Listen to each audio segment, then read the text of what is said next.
bénédiction où le Seigneur se manifeste à son peuple rassemblé pour le prier, pour l'adorer. En ce 29e dimanche du temps ordinaire, eh bien, notre marche continue. Elle continue vers le 25 octobre, où, après 7 mois, le peuple de Dieu va enfin célébrer avec une plus grande ferveur ce Dieu qui nous a fait et par qui nous ne sommes absolument rien. Alors, nous bénissons le Seigneur qui accompagne son peuple, lui redonne force et lui redonne joie. Aujourd'hui, nous allons découvrir comment notre Dieu est le maître de l'histoire. À travers le méandre de l'histoire, à travers les vicissitudes de l'histoire, eh bien, Dieu gouverne son peuple. Il est le maître de l'histoire. Et dans l'Évangile, nous allons contempler comment le Seigneur nous invite à placer César à sa place et à remettre Dieu dans cette place qui lui revient. Lui qui est toujours au-dessus de tout.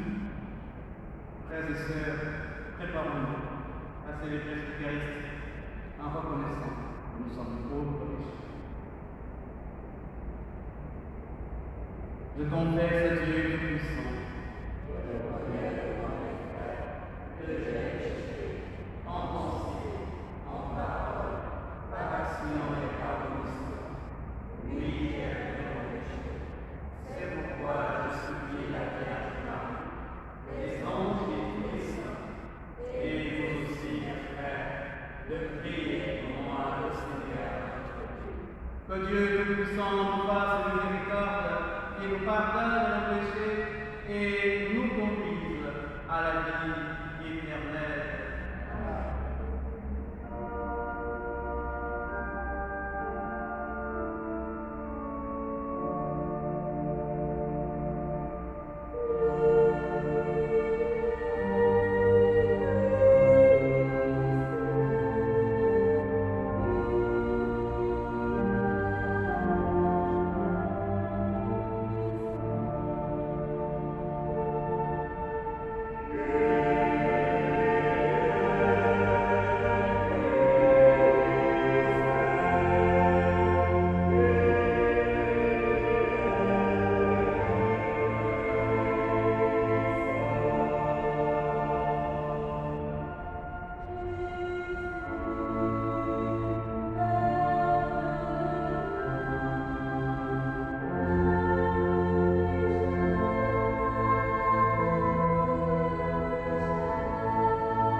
Première lecture.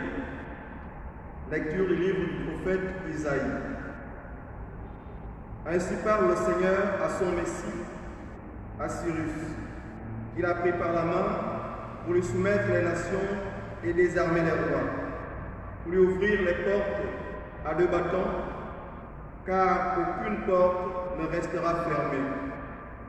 À cause de mon serviteur Jacob, d'Israël mon élu, je t'ai appelé par ton nom. Je t'ai donné un titre, alors que tu ne me connaissais pas. Je suis le Seigneur, il n'en est pas d'autre. Hors moi, pas de Dieu. Je t'ai rendu puissant, alors que tu ne me connaissais pas, pour que l'on sache, de l'Orient à l'Occident, qu'il n'y a rien en dehors de moi. Je suis le Seigneur, il n'en est pas d'autre. Parole du Seigneur.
Deuxième lecture.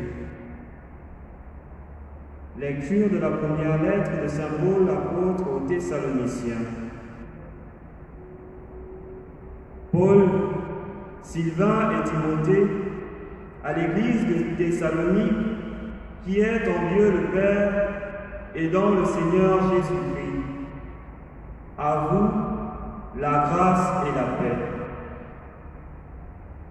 À tout moment, nous rendons grâce à Dieu au sujet de vous tous, en faisant mémoire de vous dans nos prières. Sans cesse, nous nous souvenons que votre foi est active, que votre charité se donne de la peine, que votre espérance se tient bon en notre Seigneur Jésus-Christ, en présence de Dieu notre Père. Nous le savons, frères bien-aimés de Dieu, vous avez été choisis par lui.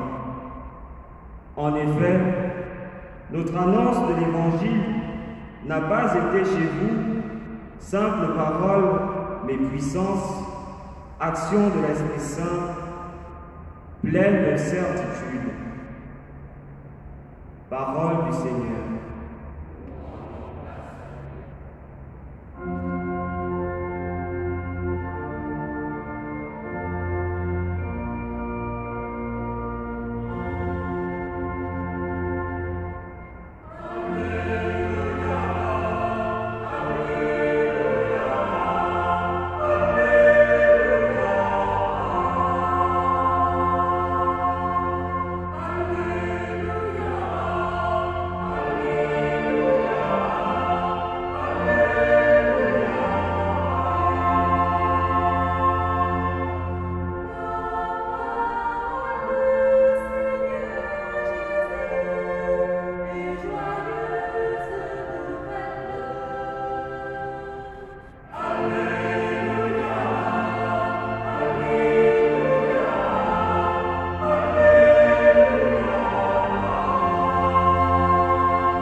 Évangile de Jésus-Christ selon saint Matthieu. Gloire à toi, Seigneur. En ce temps-là, les pharisiens allèrent tenir conseil pour prendre Jésus au piège en le faisant parler. Ils lui envoient leurs disciples accompagnés des partisans d'Hérode. Maître, lui disent-ils, nous le savons, tu es toujours vrai et tu enseignes le chemin de Dieu en vérité. Tu ne te laisses influencer par personne, car ce n'est pas selon l'apparence que tu considères les gens. Alors, donne-nous ton avis.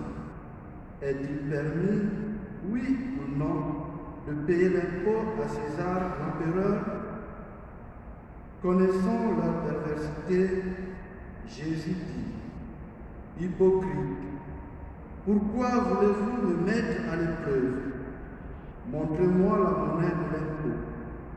Ils lui présentèrent une pièce d'un denier. Il leur dit, cette effigie et cette inscription, de qui sont-elles? Il répondit, de César. Alors il leur dit, rendez donc à César ce qui est à César et à Dieu ce qui est à Dieu. Acclamons la parole de Dieu. Gloire à toi, Seigneur Jésus.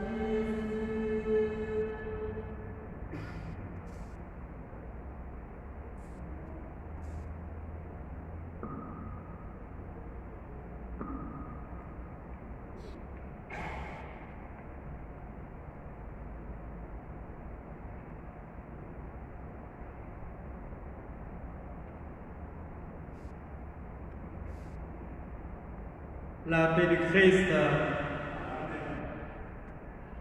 Après l'ascension de Jésus-Christ, les disciples de Dieu sont remplis de la parole de Dieu. On peut dire qu'ils ont encore dans leur cœur cette parole forte, puissante et belle qui résonne dans leur cœur. Mais ils sont encore apeurés. Ils se taisent, ils ont peur et ils sont enfermés dans la prière en attendant la venue de l'Esprit Saint. Et lorsque l'Esprit Saint arrive, eh bien, l'Esprit Saint transforme ces personnes par des lampes de feu, n'est-ce pas? l'Esprit Saint active cette parole qui est dans leur cœur.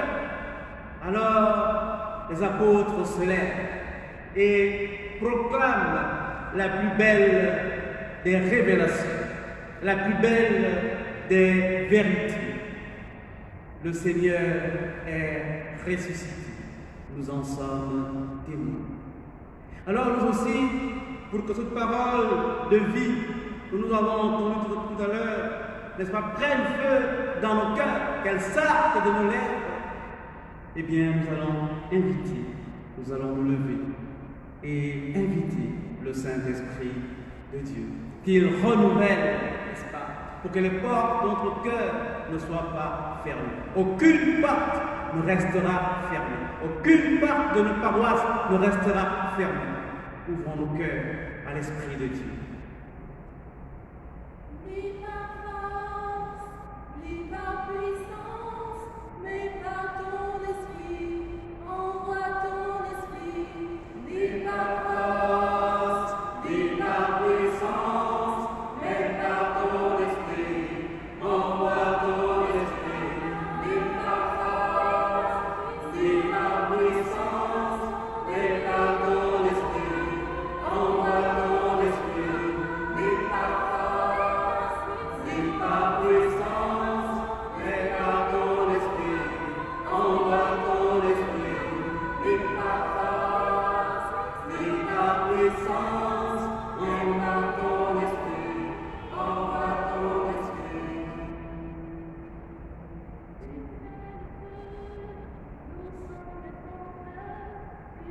La paix du Christ, la paix du Christ, la paix du Christ.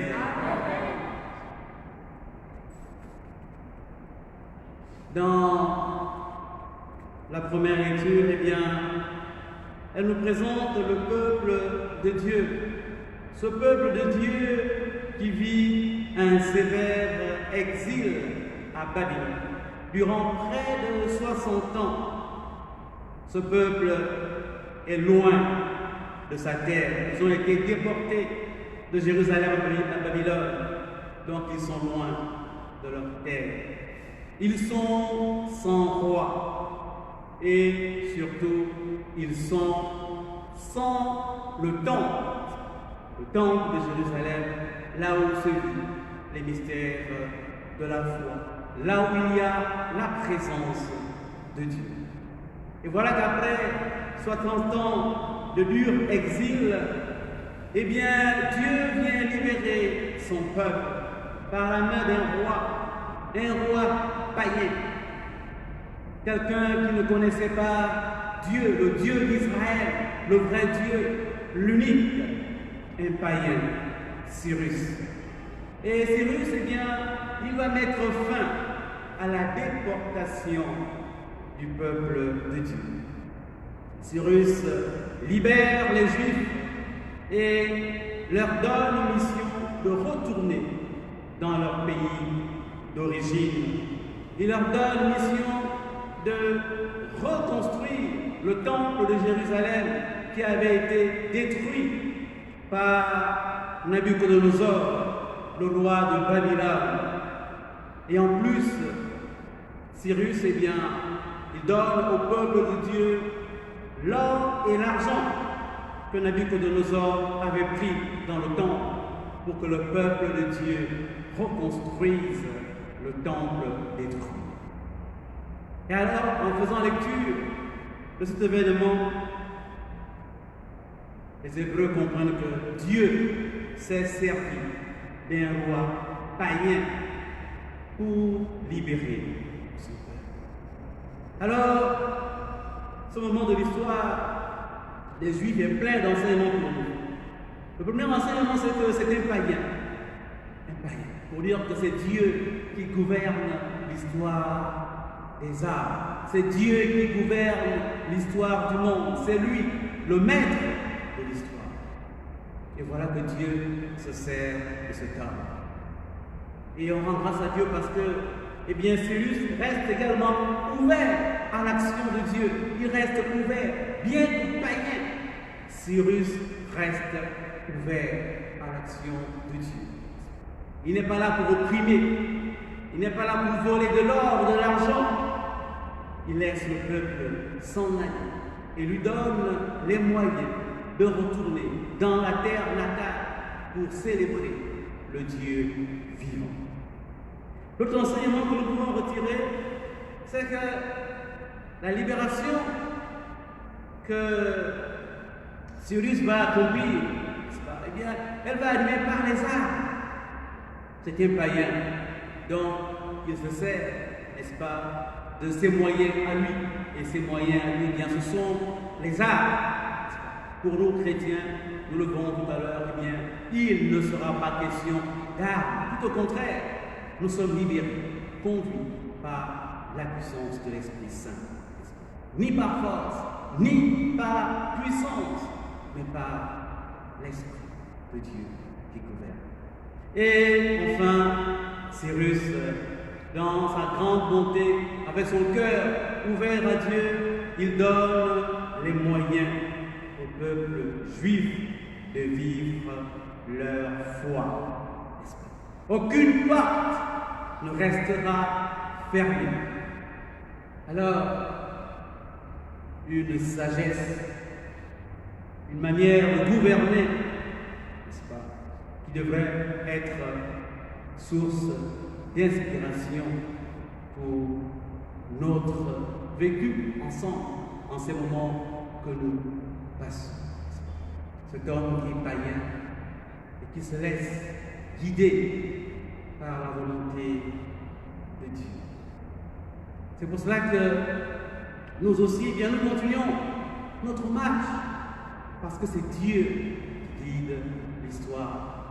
Notre marche vers le 25 octobre, aucune porte de nos paroisses ne restera fermée. Nous allons célébrer le Dieu vivant et vrai, la paix du Christ. Voilà, mais en célébrant le Dieu vivant, eh bien, avant d'ouvrir les portes de nos paroisses, eh bien, nous devons d'abord ouvrir notre cœur à l'action de Dieu. L'Évangile présente un moment de la vie de Jésus. Et nous savons bien qu'au temps de Jésus, la Palestine était sous la domination de l'Empire romain. Et il y avait plusieurs courants religieux. Aujourd'hui, l'Évangile nous présente deux courants religieux. Et leur manière de se comporter par rapport au pouvoir en place, par rapport à Rome et par rapport à César. Il y avait les pharisiens. Eh bien, les pharisiens faisaient une résistance pacifique. Ils n'ont jamais pris d'armes, mais ils ne veulent pas payer les taxes, ils ne veulent pas toucher la monnaie. Parce que sur cette monnaie, il y a l'effigie, le portrait de César. Et ils ne veulent pas payer les taxes pour ne pas se souiller. Et puis il y a les Hérodiens. Eux, ce sont les partisans d'Hérode. Hérode qui a été placé là par César. Ce sont les partisans d'Hérode. Alors ils collaborent avec le pouvoir romain pour conserver leur place et leurs privilèges.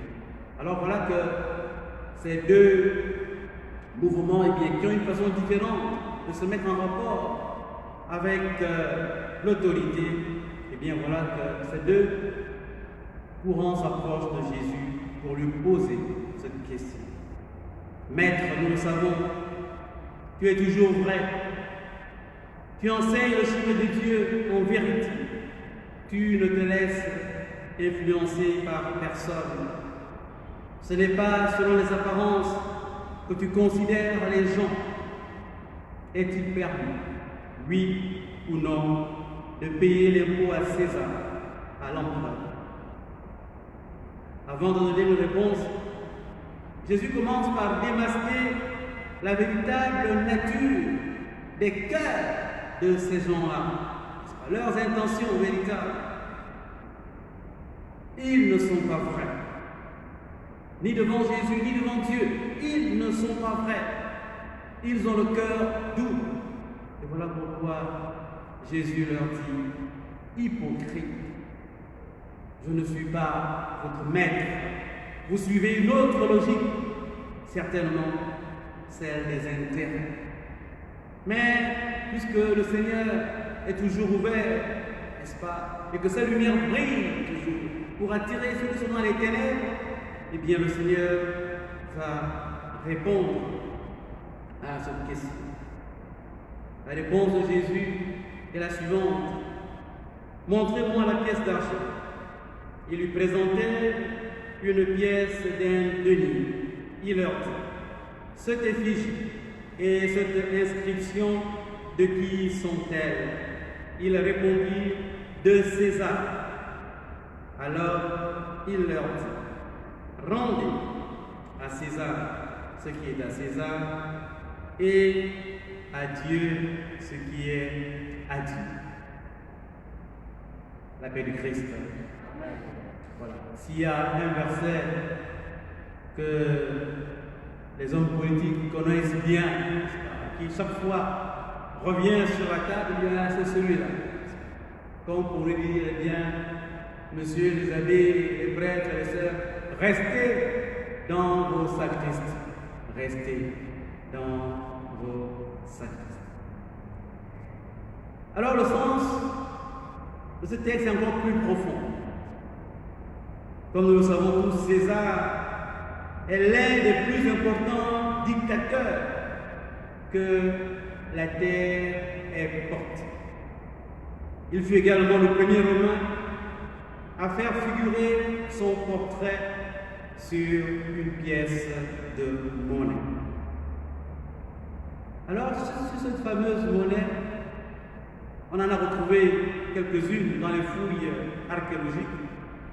Eh bien, sur cette fameuse monnaie, il y a une effigie, c'est-à-dire un portrait, une image, et une inscription. L'image représente César, et l'inscription également parle de César. Tout simplement pour dire ce que Jésus veut dire, c'est que nous, ses disciples, nous qui sommes croyants, eh bien nous sommes invités à être de bons citoyens, consciencieux et soucieux du bien commun. Et que c'est un devoir de payer les taxes. Sur ce plan, je pense que les chrétiens que nous sommes, eh bien nous sommes sur cette ligne que le Seigneur nous pose, nous trace. Nous cherchons à être de bons chrétiens. Nous cherchons toujours à avoir de bonnes relations avec les autorités en place. Et nous sommes toujours ouverts au dialogue, à tout dialogue. Mais il y a une vérité essentielle. S'il faut remettre à César ce qui est à César, la vérité essentielle, c'est qu'il faut remettre à Dieu ce qui est à Dieu. Voilà là où Jésus pose l'accent. Voilà là où Jésus attire notre attention, là où se porte son regard. À Dieu ce qui revient à Dieu. Ce qui veut dire que César n'est pas Dieu. Il y a un Dieu. Il y a un Dieu. Le Dieu vivant et vrai. César n'est pas au-dessus de Dieu. Au contraire, c'est Dieu le Créateur. Maître César, au même plan d'égalité que Dieu, eh bien, serait une véritable idolâtrie. Et c'est vrai que dans des moments de dictature, souvent, la tentation n'est pas loin de mettre César au-dessus de Dieu. On veut évacuer Dieu et l'action de l'Église de la cité des arts. On veut museler la parole de l'Église et on veut régenter l'Église comme une quelconque association. Alors, la première revendication et la plus forte des chrétiens de tous les temps, c'est que Dieu est Dieu. Dieu est Dieu. Et à Dieu va toute adoration. Et alors, nous sommes heureux ce dimanche de célébrer ce Dieu que nous adorons. Et nous voulons le célébrer avec plus de manifestation, plus de foi, plus d'ardeur le 25 octobre. Si la monnaie porte la marque et l'inscription de César, l'homme porte fortement en lui l'image de Dieu. Oui, Dieu est, l'homme est créé à l'image de Dieu. La Genèse nous le dit, hommes et femmes, il les créa.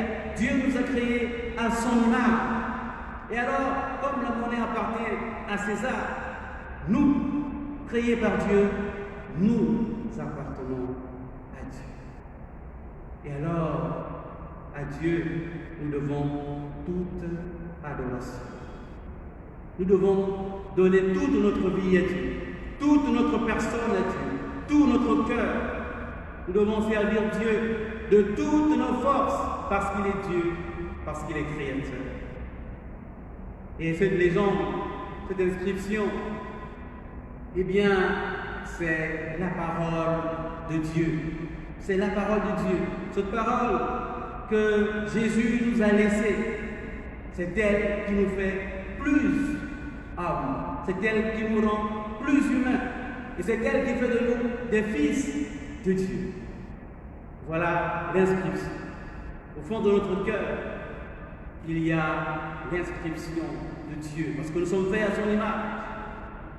Et il y a l'évangile qui nous apprend véritablement à correspondre à cette image que Dieu a mis dans notre cœur. Alors Saint Paul, dans sa lettre aux Éphésiens, Saint Paul nous invite à proclamer l'évangile en disant que l'évangile, ce n'est pas une simple inscription morte, ce n'est pas une simple parole quelconque. L'évangile, eh bien, c'est la parole de Dieu. Elle est puissance et action de l'Esprit Saint, puissance de libération, l'évangile. Alors, nous voulons bénir le Seigneur pour cet évangile qu'il nous donne. Et nous voulons encore inviter le Saint-Esprit afin que cet évangile, eh bien, s'enflamme dans nos cœurs, qu'elle sorte de nos lèvres et que nous puissions l'annoncer, parce qu'elle est parole de vie et de libération, la paix de Christ. Amen. Alors, je vais terminer en disant que nous sommes invités partout où nous sommes. Celui qui porte le nom de chrétien, quelle que soit sa fonction, quelle que soit la fonction qu'il occupe, n'est-ce pas? Eh bien, la première marque à faire, c'est de se mettre à genoux devant le Seigneur. Parce que, eh bien, si nous sommes ce que nous le sommes par la grâce de Dieu. Et la puissance de libération que Jésus nous donne, eh bien, c'est par l'évangile. Ce n'est pas par les armes, ce n'est pas par la force, mais par la puissance qui vient de Dieu lui-même et qui donne la force aux faibles. Et cette puissance que nous avons, pour que le Seigneur nous donne la grâce de nous lever, de marcher, la grâce d'ouvrir nos paroisses afin de célébrer le Dieu vivant.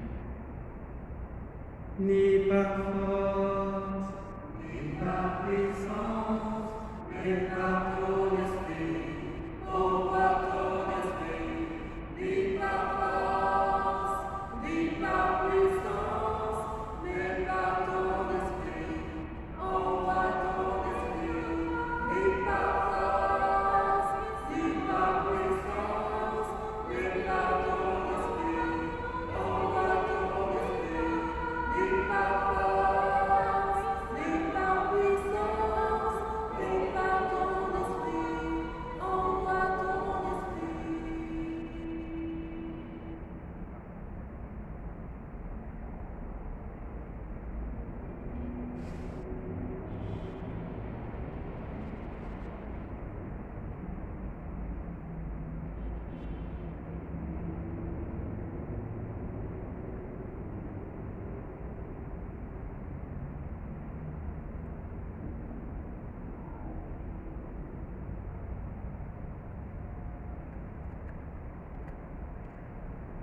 Ensemble, frères et sœurs, levons-nous pour professer notre foi. Je crois en Dieu, le Père Tout-Puissant, Créateur du ciel et de la terre, et en Jésus-Christ, son Fils unique, notre Seigneur, qui a été conçu du Saint-Esprit, est né de la Vierge Marie, a souffert sous Ponce Pilate, a été crucifié, est mort, a été enseveli, est descendu aux enfers, le troisième jour, est ressuscité des morts, est monté aux cieux, est assis à la droite de Dieu le Père Tout-Puissant, d'où il viendra juger les vivants et les morts. Je crois en l'Esprit Saint, à la Sainte Église catholique, à la communion des saints, à la rémission des péchés, à la résurrection de la chair, à la vie éternelle. Amen. frères et sœurs bien-aimés, rassemblés pour la prière commune, supplions le Seigneur très bon pour nous-mêmes et pour tous les hommes.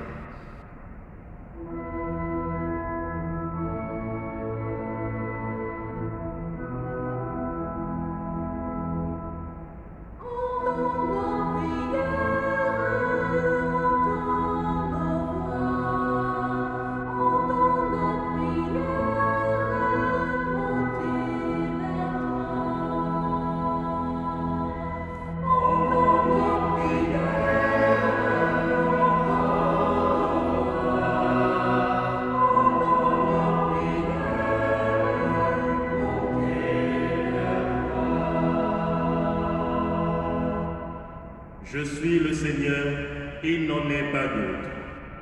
Prions pour l'Église et ses pasteurs, le pape, les évêques, les prêtres, les diacres, afin qu'ils puissent toujours annoncer la vérité et l'amour en ces temps difficiles que le monde traverse.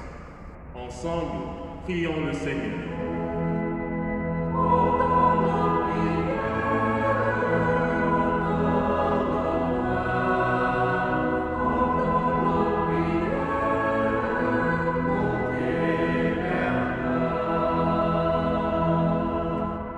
À César ce qui est à César, à Dieu ce qui est à Dieu. Prions pour les responsables politiques et économiques de notre monde, en particulier ceux de notre pays, le Gabon, afin que leur mission de gouvernance soit au service du peuple et du bien commun, qu'ils sachent prendre des décisions justes et équitables pour tous les hommes dont ils ont la charge. Ensemble, prions le Seigneur.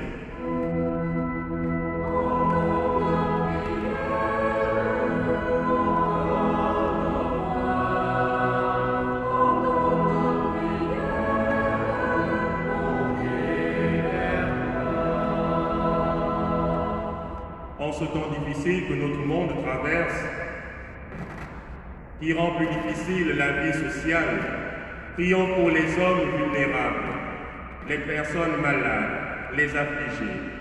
Prions pour que la solidarité se renforce plutôt que les regrets et les reproches.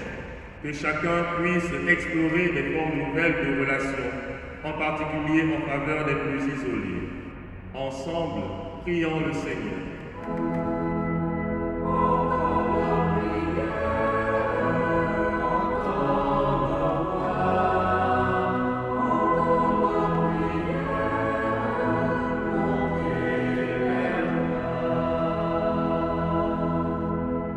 Vous avez été choisis par Jésus. Prions pour que notre communauté en prière, prions chacun d'entre nous pour que le Seigneur, que le Seigneur a appelés en disant, viens et suis-moi. Donne-nous, Seigneur, de nous laisser vraiment conduire par ton Esprit Saint. Ensemble, prions le Seigneur.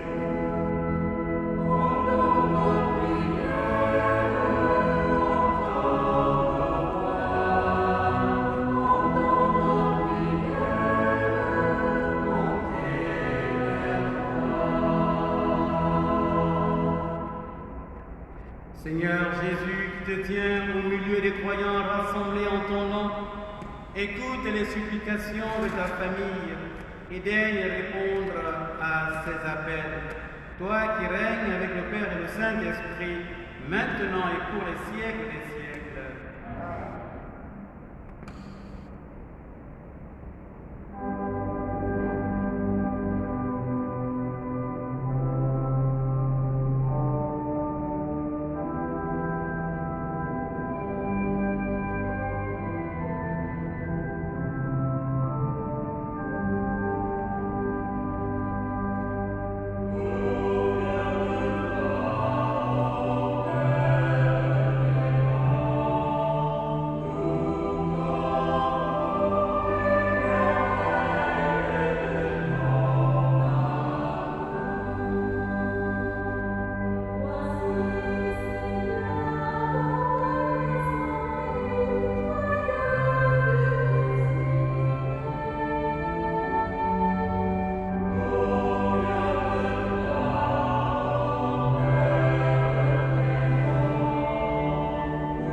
la longue grâce, il le rompt et le donna à ses disciples en disant: Prenez et mangez-en tous, ceci est mon corps livré pour vous.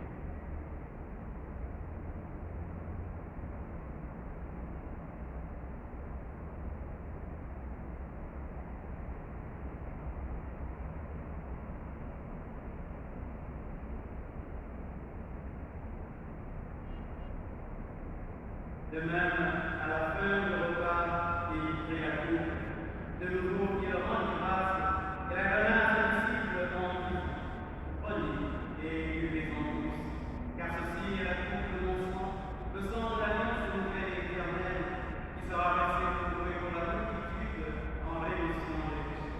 Vous ferez cela en mémoire de nous.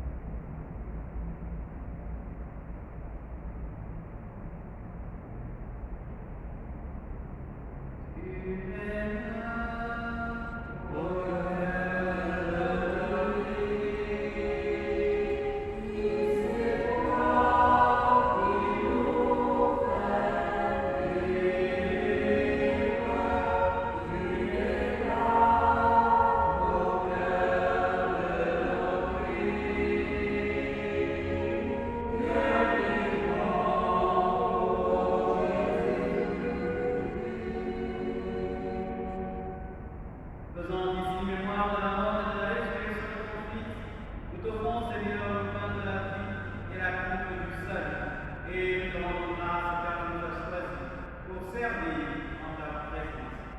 Humblement, nous demandons, n'ayant pas encore le sang du Christ, nous soyons rassemblés par l'Esprit Saint en un seul corps.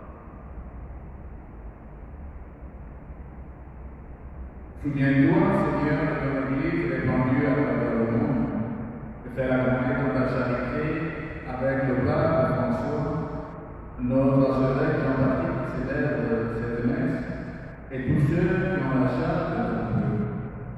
Souviens-toi aussi de nos frères qui se sentent dans leur meilleure espérance de la résurrection, et de tous les hommes qui ont quitté cette vie. Nous te prions d'une manière particulière pour toutes les victimes de la COVID-19, reçois-les dans ta lumière au peuple. Ceux tous envoyons simplement ta bonté. Permets qu'avec la Vierge Marie, la bienheureuse Mère de Dieu, avec Saint Joseph, son très chaste époux, avec les apôtres et les saints de tous les temps qui ont vécu notre amitié, nous ayons part à la vie éternelle et nous chantons ta louange par Jésus-Christ, ton Fils bien-aimé.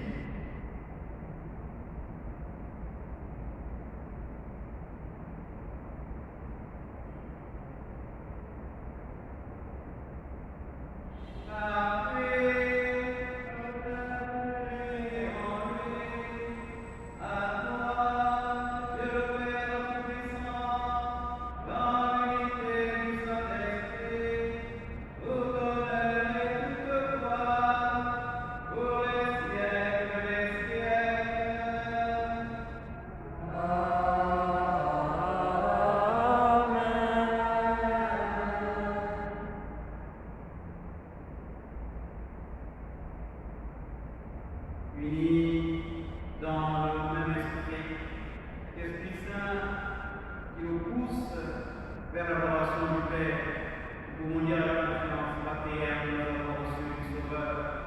Notre Père, qui es aux cieux, que ton nom soit sanctifié, que ton règne vienne, que ta volonté soit faite sur la terre comme au ciel. Donne-nous aujourd'hui notre pain de ce jour. Pardonne-nous nos offenses, comme nous pardonnons aussi à ceux qui nous ont offensés. Et ne nous soumets pas à la tentation, mais délivre-nous du mal. délivre-nous du mal, Seigneur, et donne la paix à notre temps. Par ta miséricorde, arrache-nous au péché. Rassure-nous devant les difficultés et les épreuves en ce début, où nous espérons le bonheur du promets et l'avènement de Jésus-Christ, notre Sauveur. Car c'est la puissance et la gloire, pour les siècles des siècles. Seigneur Jésus-Christ, tu as dit aux apôtres, je vous laisse la paix, je vous donne la paix. Ne regarde pas le péché, mais la foi de ton Église. Pour que ta volonté s'accomplisse, donne-lui toujours ce paix. Et conduis-la vers la vérité parfaite, toi qui règnes pour les siècles des siècles. Amen. Que la paix du Seigneur soit toujours avec vous. Et avec votre esprit.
Seigneur, fais-nous trouver des forces neuves dans une communion réalité du ciel.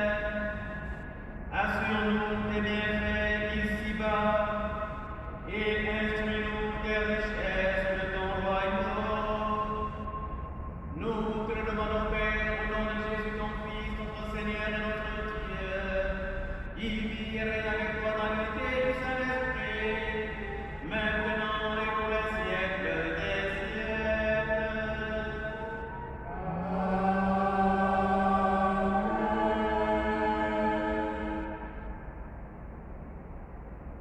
Nous rendons grâce encore une fois au Seigneur qu'il donne sa parole, cette parole qui nous conduit jusqu'au 25, dimanche 25 octobre, pour l'ouverture de nos célébrations.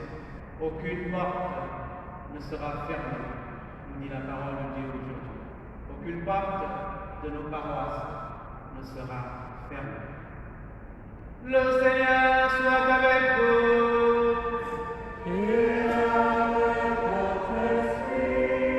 Et que Dieu Tout-Puissant bénisse le Père et le Fils et le Saint-Esprit.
venez de participer à la messe présidée par Monseigneur Jean-Patrick Ibaba depuis la cathédrale Notre-Dame de l'Assomption dans la vallée Sainte-Marie. De ce 29e dimanche du temps ordinaire, nous préparons à la célébration du 30e dimanche au cours duquel les églises seront ouvertes dans tout l'archidiocèse de Libreville, comme nous l'a rappelé Monseigneur Jean-Patrick Ibaba, le métropolitain de Libreville. Bon dimanche à tous.